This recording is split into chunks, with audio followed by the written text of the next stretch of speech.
What's up and welcome to the game. We got some low elo Xbox action going on here. We got PawnShopBlues, blue in the red, playing as the Vietnamese against UnspokenDrip, playing Teutons in the blue. PawnShop's about 1200 and Drip is, I believe, 1300. And that is on the controller ladder. So on a cross input, these guys would most likely still be below 1000 in that low elo threshold there, as blue is not moving his scout there for a second, but there we go with getting him out there. Blue, well, red, blues. That's gonna trip me up all game. Red here, PawnShopBlues, he's playing as the Vietnamese, who I've not played a lot, but I think they're actually pretty fun. Their eco bonus of getting the techs faster and without wood is pretty useful. They have awesome elephants. The unique tech Shatras giving you 100 extra HP. They do get bloodlines also, so those elephants are extra chonky. Missing out on Blast Furnace, though, so not full upgrades, but they maybe... I'm not actually sure who has the best battle elephant in the game, as they don't have any other specific elephant bonus, and they're missing that upgrade, but 100 HP in addition to what the elephant already has is massive. So maybe we'll see some elephants. I like to try to get to elephants when I play Vietnamese just because they're fun. They don't have a farm specific bonus, however. The Teutons, of course, get great farms, and that helps with, they've got probably the second best paladin in the game with the additional armor, full blacksmith upgrades, the farm bonus. So Paladin against Elephant could be an interesting matchup here. Probably more likely to see archers is what, at least in the early game, is what's more common with the Vietnamese. So blue UnspokenDrip starting off a little bit of an awkward house wall there. It looks like he did cover up the opening, but maybe not the most efficient house placement. So he's got a pretty wallable map. Blue could just make shorter walls between those tree lines, get the UFC octagon base going. His gold is there in the back. Both players have their gold on the back, which is nice. Front berries, though, for PawnShop here in the red. Man, that red-blue thing. So, but check out that. That's an unfortunate lumber camp. PawnShop's was much better on the horizontal face of his wood line. This one here on the edge is not going to be as efficient for as long. So Drip trying to bring in the rhino here. This guy's, he's a Chad, man. Didn't need to drop off the food before going out on the hunt. It's like, whatever, I can do both. I don't know if you noticed that little graphical glitch there with the snapping while I was following the rhino lore. But that's something that's been happening just recently, since I guess the last patch, where sometimes the magnetism has been just causing the view to arbitrarily snap to wherever. And I've been turning my magnetism down little by little over time. I started off when the game first came out, I think I was on like 15%, which might be the default. And when I made the settings video, it was down to, there's that thing again, 11, and I've currently turned it down to 9. I might just shut it off if this bug keeps going, as it also does make it pretty difficult sometimes to, say, select your lumber camp when you've got a bunch of villagers around it, or to get the site menu to work on the mill. But yeah, so red didn't find this sheep, still out scouting here. Looks like he is working on this manually, perhaps. Let's see if the scout's headed over to the corner.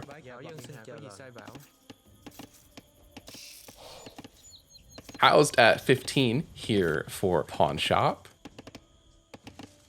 These guys pretty close in score so far, and so it looks like blue has done a little bit more scouting, though they've both done a pretty good job with looking around. So this is MegaRandom. So we've got the kind of unusual generation here. And blue still chopping some stragglers despite having placed the lumber camp, and is maybe headed out now to search for blue. And this is auto scout now. You can see how as it's reaching the flags, another one is being automatically set.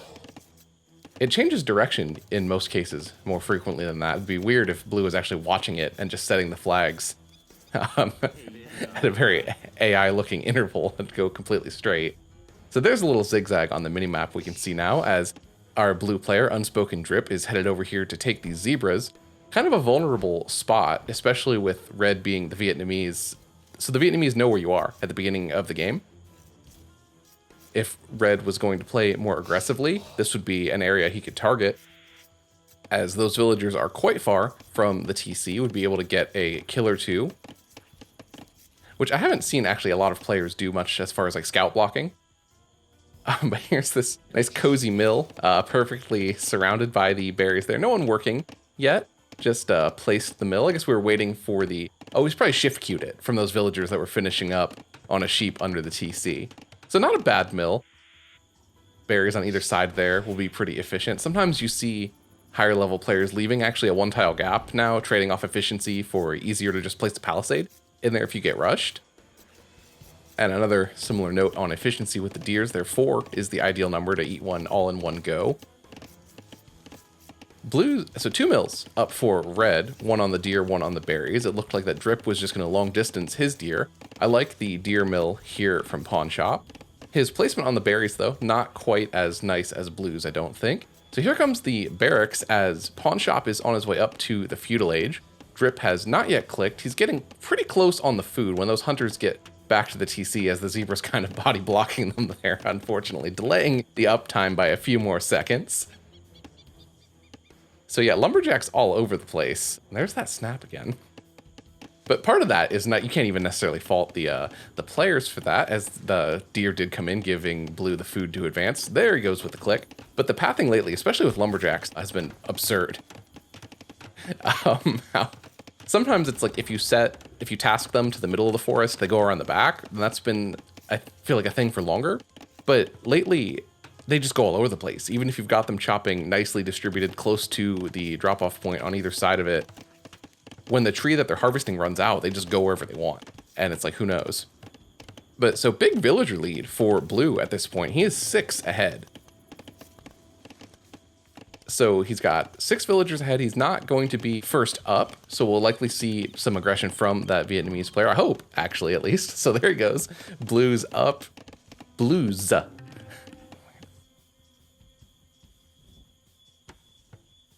So what is that house wall? I like that it's, perfectly straight, nice, clean. I played someone in Teams the other day who did the a double layer of the Magic Square farms. It looked awesome. Anyway. So Blue's probably going to keep walling, I guess, weirdly starting on the back. Maybe he just wants to start at the edge and do counterclockwise. Oh, I know, that's regular clockwise. Circle. Where Pawn Shop here is starting more on the front of his base with the building walls. More efficient and traditional, I suppose. Blue still has a villager lead, ahead by 4 now, was ahead by 6 a moment ago. The difference between their advance times, of course, making a bit of a difference there.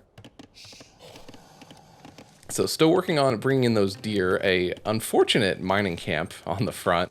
Both that he's got the back gold, which would be safer and easier to wall off, but also that, see these 2 piles here, those are close enough you could do the Lel camp and it's totally fine. But those ones on the front with the stone and gold, that's just a bad camp on both.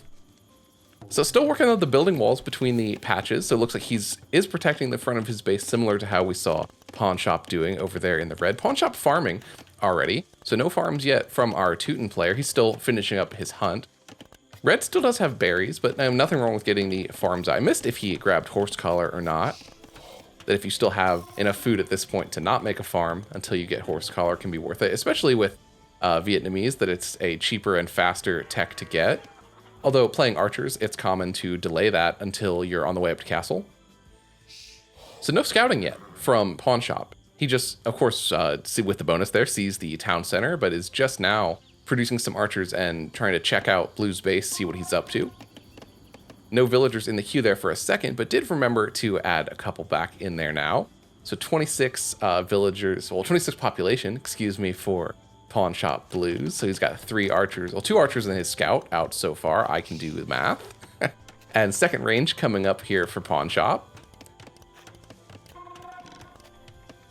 All right, so there's the 3rd archer coming out of his first range. Blue is also here, so both players have scouted each other at least a little bit. So looking back at Blue's base, it looks like he's finished up his deer and is stonewalling again at the back, working on maybe the clockwise ring there. As we're going to see a stable. So good play from the Teutons with the stable.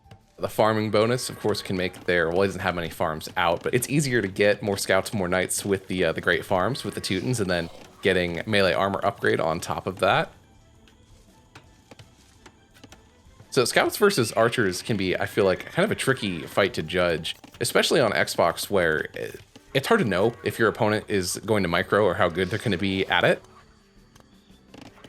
So in low numbers, the scouts player is probably going to have an advantage here early on, but then it's more common to go for double range than double stable. So as the numbers grow, the ranged units scale more effectively and will be stronger even without as much micro.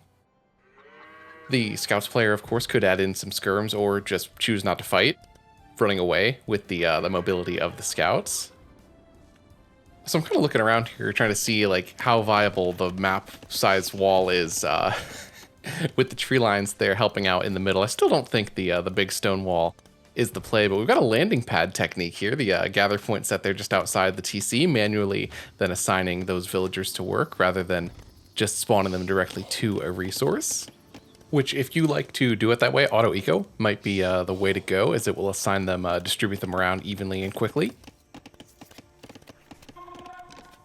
So red would have the advantage right now. He's got more archers than the 9. Despite the stable coming up, blue has not yet produced a scout, and red now sees that the stone wall's coming up and sees that blue is taking gold and stone there on the front. No harassment from the scout just yet, though. And he is going to move out with the archers now that he saw that forward villager alone walking. It's going to be a vulnerable target, so here come these guys. He's got 2 villagers there working on the wall now, but no military to defend. Bringing the scout back over to help out, as blue is actually on the way up to Castle Age and is getting forging. So first, there's our first kill. So Pawn Shop gets the villager pick, denying the wall from UnspokenDrip. And it looks like he's going to get a second kill here on the other wall builder. So we've got 8 archers total here for blue, or for red, blues. All right, so forging is in there for UnspokenDrip, who's added another stable. Doesn't have a lot of gold in the bank. A few knights out here could easily defend from the medium-sized ball of archers there, as he's getting fletching also, our blue player, continuing to, he's getting all the upgrades. Got a scale barding for the cav and infantry.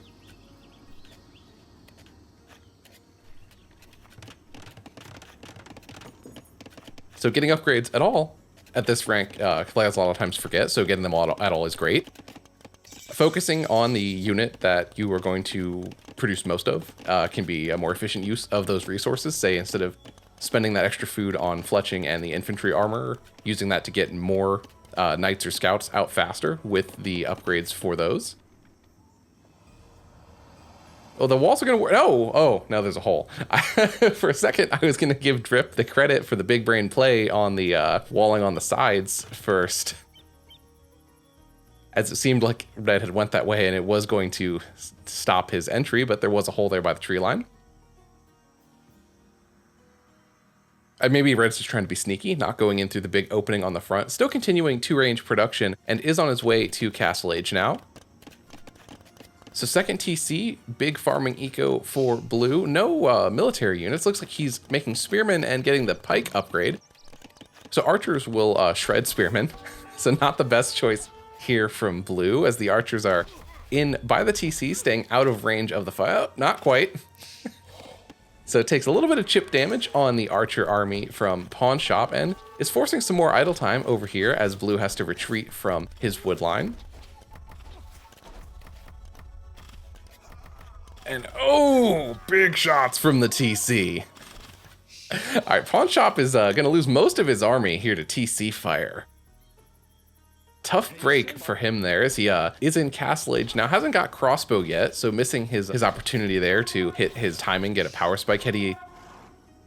All right, so there's crossbow in his queue now. Had he just waited to attack there, or just stayed out of TC range for a moment, could have got a few more villager kills. So overall, our KD there is 5-3 in blue's favor, who has now got some knights out to clean up the rest of those remaining archers who survived the volley from the town center. That's a healthy looking queue for Pawn Shop right now. It's got villagers, got military units, got upgrades. It looks like crossbow is actually queued behind those archers.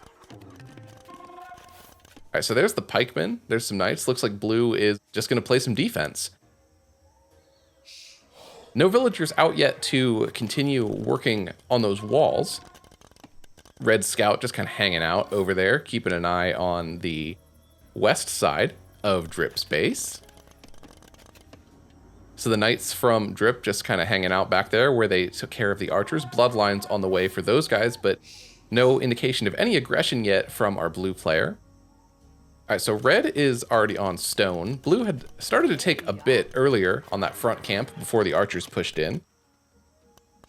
I would assume that Drip was just looking for stone to complete his walls, maybe building some towers. Teutons can garrison extra units in their towers. All right, so here's our crossbow upgrade in for red, and there's my favorite snapping glitch again. All right, so Scout from Red went in to take a peek before the crossbows arrive. Good play there, but did walk him right into the pikemen. Of course, you could make another Scout at this stage, losing your Scout if you're actually using it like that to scout rather than to raid with. It's a bigger deal earlier on, as you can't make another one. All right, so a little bit of annoyance on the farmers he could range over the wall. Sending spearmen forward also makes sense against the knights, but no upgrade to pikemen on those guys yet. I suppose, though, just using the spears even just as a meat shield to keep your crossbows up long enough to do some damage could provide some value. As it looks like that's the play from Red, sending these spears ahead of the crossbows. Great micro here from our 1200 ELO controller player. Let's go. So maybe he watched my selection filters video, knows that you can LT and up to get your infantry, send those guys forward. All right, so all the knights go down. Great fight from Pawn Shop. So blue's kind of trickling in now, sending that one knight in ahead of the other two. Had he just waited a moment to engage there with the full strength of what was those two fights, well, I guess kind of three now. But he could have had 5 or 6 knights all balled up together and could have ran them away from the spears and targeted the crossbows. So blue had a chance to win that fight. At least maybe going to get a cleanup now, as Pawn Shop is not shooting, he's just retreating. Okay, he's trying to group. So Pawn Shop is actually doing exactly what I was just saying Drip might benefit from doing, of grouping your army up together to fight in larger numbers can snowball hugely in this game. So knights do go down, not before taking a couple crossbows with them. And forward castle time, let's go.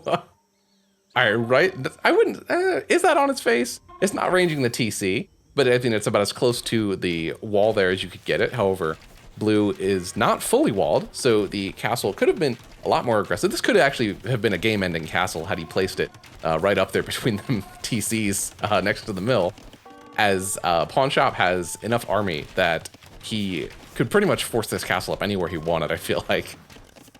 Especially with the way that Pawn Shop had better micro and was managing the engagement better as far as when to fight, keeping his units together. All those factors on top of each other. Well, wait, there was a group of villagers. There was like 5. Why is he building it with 1? Oh, okay, so just a fog of war thing. All right, so I didn't realize which player I was looking at. And wow. So the knights come over, and I looked for a moment like they were going to be able to deny it, as the reaction was not actually ideal from either player. Blue a bit slow to bring the knights over, but then red taking a lot of villager losses, but the castle will go up, as here comes 2 groups of knight. We did get the pikeman upgrade in for red. So crossbow pike here against, well, knight pike. So better composition, I think, for red, our player Pawn Shop Blues. And so the knights are safe for a moment here. Oh no, did they click the castle? So Teutons would get murder holes for free, the Vietnamese castle will not. And it looks like Drip has clicked on the castle, and the pikeman is just going to take down all these knights without a fight. So if you find yourself in this situation, well, rushing down a castle with 4 knights, not the strongest play to begin with, but if you're going to do that, use X to attack move next to the castle, and they will fight the building until units arrive, and then will stop and automatically fight the army. Enough pikes came over that they would have won the fight either way, especially then with Drip having to retreat underneath the castle fire, which is why you wouldn't want to dive under with a small number of knights to begin with. But yeah, so the stable is actually in range, so Blue's gonna have to move his gather point there to not continue losing his knights as they spawn. So there's the university. Maybe Drip is thinking, oh hey, I should get murder rolls. Maybe he doesn't realize he gets them for free with the Teutons. So no villagers in the queue, making knights and monks for Drip now. And here comes the Rattan or Rattan archers. I think those are pretty cool units. So they're an anti-archer archer. So not maybe the most efficient choice here against Knight Pike, but still a cool unit either way. So no harm in making them, I suppose, that you've got the castle, they share the upgrades with your crossbows. So 1 TC there from Pawn Shop until just now. He's adding a forward 1 there on the stone, where Blue has been on 2 for a little while. So the crossbows are garrisoned there in the castle, adding some extra damage to those shots, as the Rattans are moving forward to, well, not really raid the farm eco, just set off an attack bell on the mill. So big population lead for Blue. So Red has kind of looked like he's been winning militarily so far, but Blue has a big lead in villagers, 69 to 43. So despite all the aggression from our Red player, who's got a score lead, well, so actually they're about the same. They both have 30 kills. So even game so far for the most part, but I think that Blue actually may be in a better position, as Red isn't pushing effectively enough to really capitalize. He's not getting the value out of the aggression. He's had fewer TCs, fewer villagers, that he's got more army, 38 to 18 in military numbers, but isn't getting the value out of that. So where are these guys going? Great migration here, sneaking along the back. Looks like these guys might just be headed over to the new TC to take some gold there. So the castle and the pikemen here continuing to chip away at Blue's defenses, as there goes a monk getting a conversion. Oh, the pikes retreat. Actually, no conversion. Keeping the monks under your TC is actually a sick play, as it's difficult to snipe the monks with them being covered by the arrow fire, and you can shift queue them into the TC to garrison as soon as the conversion comes in. So it looks like we got 14, 15 with that straggler farm over there on the mill for Red, and 22, so way more farms and Teuton farms, so big advantage in food eco for Drip. All right, so the pikemen just over here still ding, ding, ding, ding, ding, ding, ding, ding, ding, against these houses. And still no aggression with the army. Got a good number of knights. Now could get a worthwhile raid in against Pawn Shop if Drip were to move out with those knights, as we've got castle coming up here for Drip. Was speechless at the number of villagers there for a moment, which if you're building it forward, sending an assload of villagers like that, great. A defensive castle there. Oh, maybe he wanted to get it up fast, as that's its imp building. He did, no, he built a university and a monastery earlier. So I guess he just oh, so there's a conversion. One Rattan switches to our blue side.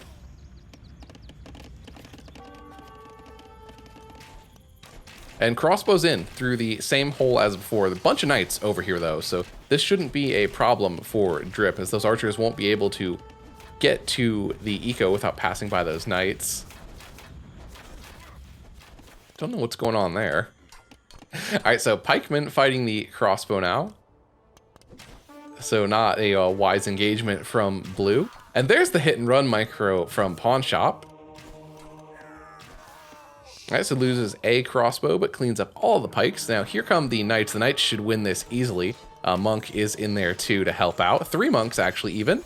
So 1 conversion comes in, and the rest of the crossbows will fall as the monks switch to healing up their comrades. All right, so Drip's about to be an Imperial Age. Still way behind in military. Red has double the army size. And still really close on kills, 40 to 41. So farming eco not looking quite as strong on Drip's side as it was, as the pressure from the front did affect the farms around his starting TC, and the mill that actually did end up going down to the pike rush. KP boys! I love it. I mean, not really. Strategically here, Teutonic Knights are trash against archers, and that is primarily what we've seen from PawnShop.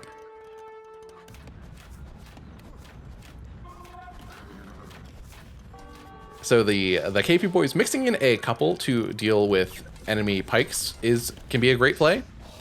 The pikes are faster, though, so they can outmaneuver you. All right, so Drip is up to the Imperial Age. Adding in some trebuchets right away, wants to take out that forward castle from PawnShop. What's going on over here in PawnShop space? So still looks like we're just on the 2 TCs, has some pikes at home, just in case the raid were to come in. So still taking stone. He's got 1,000 stone. He could build another castle. Not sure if he'd want to place it defensively or offensively. As well, he might lose his forward castle. Some of that stone could get sunk into repairs. PawnShop is on the way up also, and just now getting his wood upgrade. So producing crossbows from one range, as well as continuing to make pikes. Villagers, he must have a third, oh yeah, he had that third TC on the kind of northeastern side on the stone there. So he's got villagers producing out of 2 TCs while researching Imperial. Still behind by 20 villagers though, compared to blue. Overall population still pretty close. The larger army for PawnShop giving him a slight edge there, 117, 118 now to 108. Still crossbows idle in the castle. They have run out of things that they can range from inside. PawnShop maybe forgot that those exist. Again with the micro here, trying to pull the knights back into the pikes, but Drip is paying attention this time. It's a fool me twice. No, you're not. All right, so going for more conversions, not going to engage with the knights. All right, so there is Imp now for both players. And it looks like Drip did get his Cavalier upgrade. And we're not going to fight.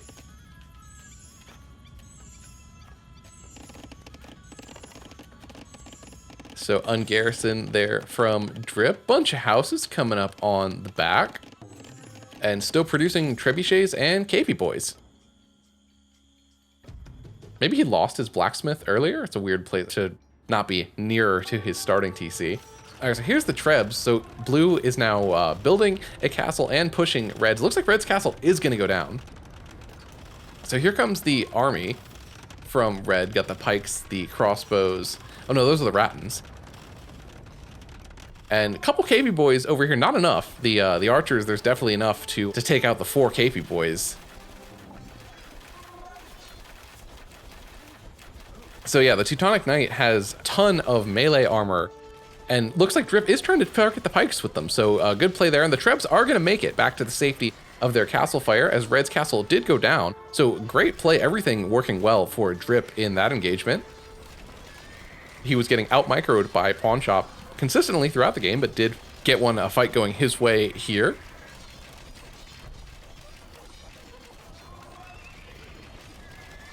So not much pierce armor on the Teutonic Knights is what I was trying to say just a moment ago before getting excited about how great Blue's push was there, taking down the castle while getting his up and saving the Trebs, as his starting TC does go down. And it looks like we clicked the Treb here, so the Teutonic Knights taking some free shots from the crossbow. However, then PawnShop does retreat away from them, not realizing that the crossbows could have just stood still and got some free damage in. But yeah, look at these guys, they're melting. None of these crossbows, oh, one will go down to the, so they did get the Treb, so maybe worth it? Well, yeah, PawnShop doesn't have another castle yet, so there's the replacement castle going up. Unfortunately, downhill, so Drip could just Treb that down again. But I guess throwing a few Teutonic Knights to take out the Treb while PawnShop didn't have a castle to make another one, maybe more worth it than had he had multiple castles churning them out. An interesting fight here as the Cavalier are much stronger with that upgrade, but severely outnumbered. And it looks like the crossbows are going to win this one, especially with the micro there from PawnShop. So another good fight there from Blue. Well, Blues. As our blue player has still consistently been trickling into fights where he's outnumbered when having idle army elsewhere. Could have grouped all those guys up together and had a more effective engagement. All right, so Newcastle, short-lived for PawnShop as it goes down to the Trebs from UnspokenDrip. Trebs taking shots from these crossbow now. Looks like he is going to pack those up and pull them back. Not sure if he'll get them out of the way fast enough. Here comes the one Teutonic Knight. Here's our hero, is going to save the trebuchets. All right, one goes down. Second is weak. Crossbows did have to divert their attention to the Teutonic Knight for a moment. Unfortunate pathing there for Drip as the Treb moved forwards towards the damage from the crossbow. So two go down, one gets back to the castle, and there's a third castle going up now for PawnShop. So this should be enough Cavalier to deal with this, especially because PawnShop is not microwing this time. Well, and neither is Drip there. Neither player might have actually been looking at that fight. As with some micro from PawnShop, could have maybe survived that one, or grouping up the army from Drip could have got away with more HP on the win. So again, the stable's in range of the castle from PawnShop, so good placement there. Gives him the access to steal the gold from Drip also. So we got two castles up here for Drip. Got crenellations coming in. I love crenellations. Especially if your opponent is playing Bombard Cannon and you can like surprise them when crenellations comes in and no Bombard Cannon anymore, bro. All right, so PawnShop is getting his relics as gold is not really running out yet. There's a lot on the sides of the map that our players haven't taken yet. So PawnShop did switch back into some scouts, just scouts, not light cav or hussar here in Imperial Age. So the Cavaliers are able to keep the Trebs up, killing those scouts, but are not able to take care of the crossbowmen as well. Castle does go down, though, so worth it for Drip. Drip having really good luck with the Treb pushes has been really not letting PawnShop keep a castle up since he's been able to access Trebs. And that initial castle, like we talked about earlier, was not the most effective. Could have been further forward, disrupting more of the eco, and the push coming from it really just kind of took out some houses and such in a mill. Didn't prevent Blue from taking the huge eco lead that he's maintained consistently throughout the game. Neither player has been producing villagers a ton here in the late game, as the villager population is similar. It's still 20 ahead for Drip. So 91 total villagers for him as he's continuing to mass up the Cavalier and the Teutonic Knights. So all of his farming eco now, though, concentrated around what was the second TC.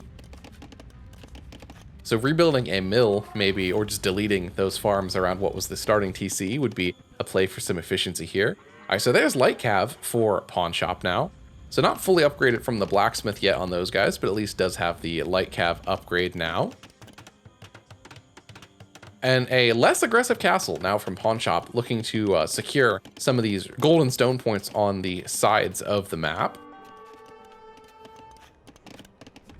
So he's got a TC up over there on the side, as well as Blue is trying to take his gold back and get a bunch of villager kills. So this is the biggest raid from UnspokenDrip so far. He hasn't attacked in PawnShop space at all, but gets a bunch of villagers. They're like, hey, that is my gold. Don't want to have see any more of that nonsense. So here comes the Teutonic Knights. So just +1 attack on those guys. The +1.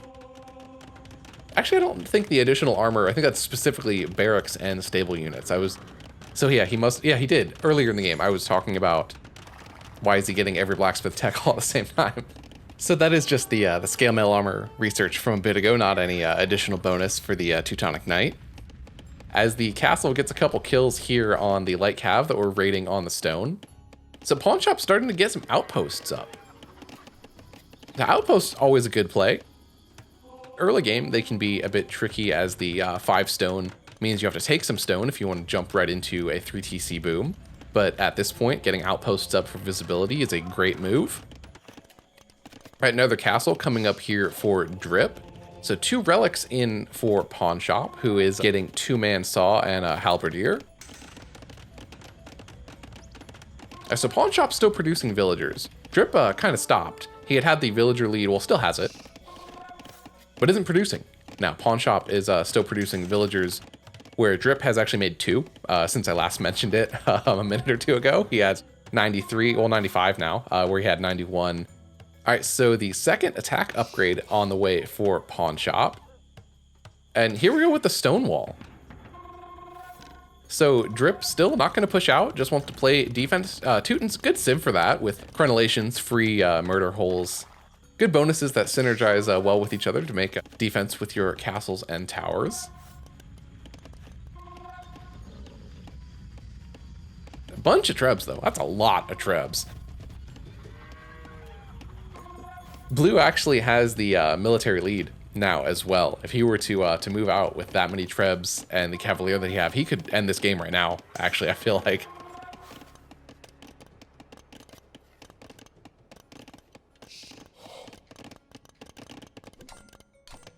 PawnShop is working on still getting the halberdier upgrades not in yet. He did get the +2 attack. Drip has the advantage now. This is his moment that he's not seizing. However, the defensive approach has worked out for him so far. So it looks like he did get back to villager production after I just a moment ago commented that he had lapsed in that area, is now up over 100. So our first player to reach a 3-digit villager total as PawnShopBlues is going to take out the monastery. No relics in that. I like the thought process though, thinking at this point later into the game, the relics can be a bigger deal. So targeting the monastery makes sense. So here come the light cav and the halberdier. A couple of Rattans, they're protecting the trebs. All right, so PawnShop wins that fight and is going to retreat from the, looks like that was a converted crossbow. That might have been from earlier, actually. So here comes the cavalier to deal with this. Maybe going to lose some villagers on the wood line, however, to the light cav before the cavalier can get in and clean that up. So villagers going down, light cav going down. I'm not actually sure who's getting the better of this. So Drip wins the fight. Here I'm the halberdier chasing the villager there behind the wood line. And here we go with take 4 on the castle drop from PawnShop. He's managed to get all of them up so far, but they've all then thereafter quickly gone down. All right, so bad engagement with few cavalier there against Blue's army. All right, the Rattans just working on the houses now. It's gonna not wait to protect the castle on the way up, and is instead just gonna continue to push in with those guys. Aggressive, bold choice. So the full stone wall still not complete for UnspokenDrip, and Teutonic Knights are gonna shred here. And Paladin in for UnspokenDrip. You don't always see that in the 1 versus 1s. Not full upgrades on those guys yet, but nonetheless are still Paladins. Gonna do some great damage against the crossbows. Bracer actually looks to be in there for PawnShop. He did have the +4. Not gonna be enough though. The Paladins absolutely mop up that army. Maybe looking at a base trade though, as PawnShop is still pushing over here. Cleaned up the remainder of that wood line, moved the trebs forward. Is not targeting anything super important, like a TC, a castle, the stables even. Is just kind of cleaning up what buildings are over there. But yeah, this is a powerful army from UnspokenDrip. He is still missing his upgrades, but that is that's a lot of trebs. That's Paladin. That is goodbye to PawnShop's TC as the villagers make their retreat. Which, losing this area, annoying to have to replace your farms again. But the golden stone is all on this corner of the map now. So not as devastating a raid yet from UnspokenDrip, as PawnShop still, he's got lots of resources, 1,000 food, 5,000 wood. Could still continue to produce army, especially with the golden stone available on our eastern corner. As here comes a big, massive elite Teutonic Knights now. Still just +1 attack on those guys. Halberdier coming over, not gonna do, ain't gonna do shit against our KP boys.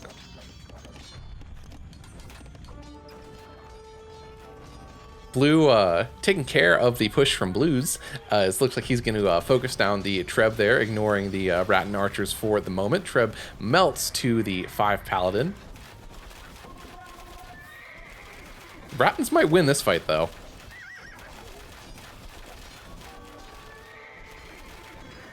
Yep, the numbers advantage just too great, as again, Drip could have grouped up here. It looks like, oh no. So they had been clicked onto the Treb. Also, the Treb went down, so they just ran by, taking free damage. Had all of those Paladin attacked together initially. Probably could have actually beaten that number of Rattans, but unfortunately for UnspokenDrip, that was not the case. It looks like Drip has this game, though, at this point. Is completely steamrolling the economy of PawnShopBlues. Huge score advantage, ahead by about 3,000 points. Is losing his castle on the front, though, and never did complete those stone walls. The Treb's unprotected from Pawnshop. If Drip were to react there, he could easily snipe those with his Paladin. There's a ton of Trebs from Drip. That's like 10 Trebs.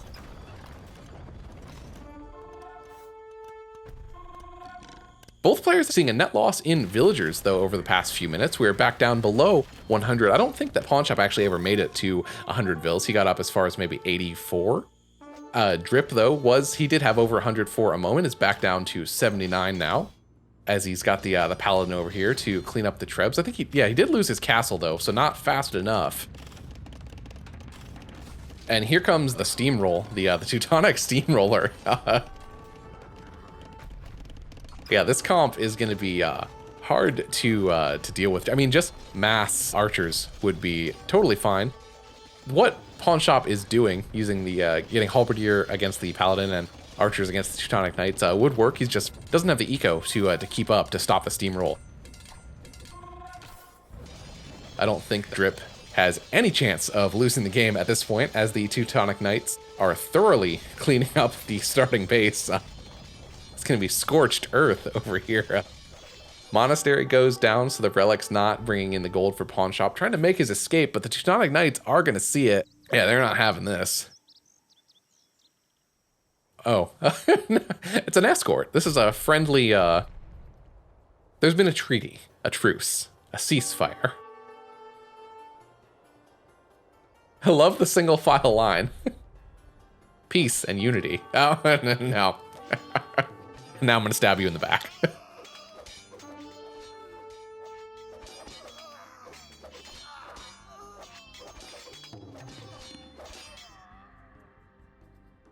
So down to 33 villagers after that for a Pawnshop. Still got a good mass of the Rattan archers, good upgrades on those guys too. Kind of walking into the castle fire, however. Pawnshop is actually housed now after losing all of those buildings in his starting base. And that's a forward TC, taking some of Drip's wood. Still plenty of wood on the map. This game has been a bit of a longer one, but it's not quite, well, not anywhere close to being a wood game yet. There's still wood all over the place. Not like that is the scarce resource to fight over at this point. As Pawnshop did rebuild another monastery over here, really focusing on the relics. And Town Bell, the Paladin can just eat TC at this point, but our Monk is maybe going to get a conversion. Is he going to get it? Is he going to get it? Hey, last second before the Paladin.